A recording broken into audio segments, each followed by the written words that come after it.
Sa gitna ng malalalim na emosyon at sama ng loob, muling binalikan ni Bea Alonzo ang masalimuot na relasyon nila ni Dominic Roque at ang pagkakaugnay ni Sue Ramirez sa kwento ng kanilang hiwalayan.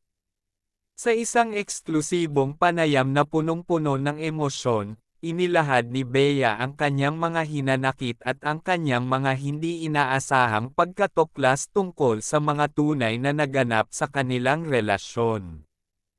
Halata ang bigat ng kanyang pinagdadaanan habang inisa-isa niya ang mga kaganapan sa pagitan nila ni Dominic, at kung paanong unti-unting napagtanto niya ang mga lihim na ugnayan ng kanyang dating kasintahan at ni Sue.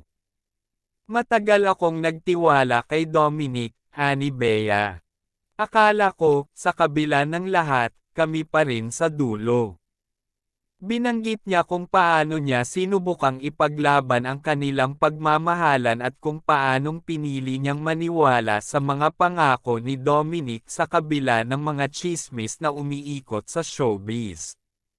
Hindi niya inakalang magtatapos ang kanilang pagsasama sa isang masalimuot na paraan, lalo na't si Sue Ramirez, na isa rin sa mga kasamahan nila sa industriya, ang dahilan sa likod ng kanyang pagdududa at sakit.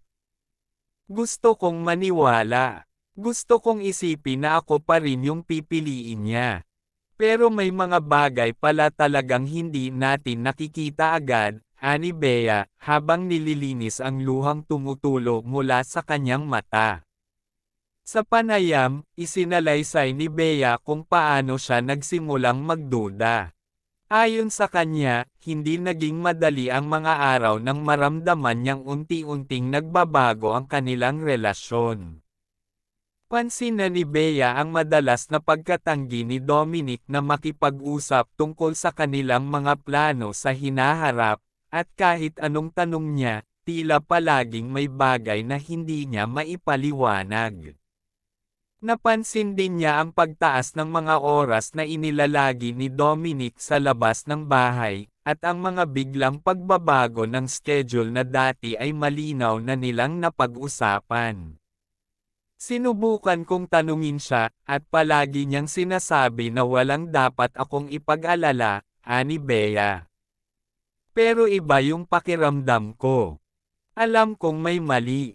Bawat pagtanggi ni Dominic ay lalong nagpapalalim ng kanyang pag-aalinlangan, at kahit papilit niyang binaliwala ang mga nararamdaman, hindi niya naiwasang magsimulang magtanong at maghanap ng kasagutan sa kanyang mga pinagdududahan.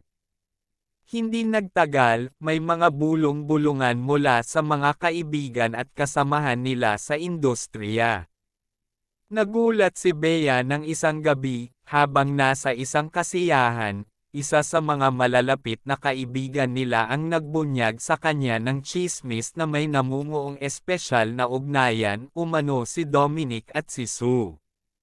Sa una, hindi niya pinansin ang sinabing ito dahil tiwala siya kay Dominic, ngunit habang dama-dami ang mga nagsasabi ng parehong bagay, unti-unti na rin siyang nag-alinlangan. Dumagdag pa rito ang mga simpleng komento at pag-inig ng kanilang mga kakilala, na tila nagpapahiwatig ng isang bagay na hindi niya pa alam.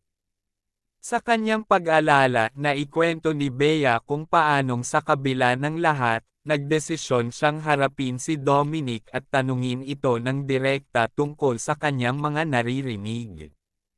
Sinabi ko sa kanya, Dominic, gusto kong malaman ang totoo. May naririnig ako tungkol sa inyong dalawa ni Sue. Totoo ba? Ngunit sa halip na linawin ang kanyang mga pag-aalinlangan, sinabi ni Dominic na, kaibigan lang, si Sue at walang namamagitan sa kanila. Inalala ni Bea ang bawat salita ni Dominic, na noon ay nagbibigay pa ng katiyakan na wala siyang dapat ikabahala. Naniwala ako kasi mahal ko siya, sambit ni Bea habang bumibigat ang kanyang boses.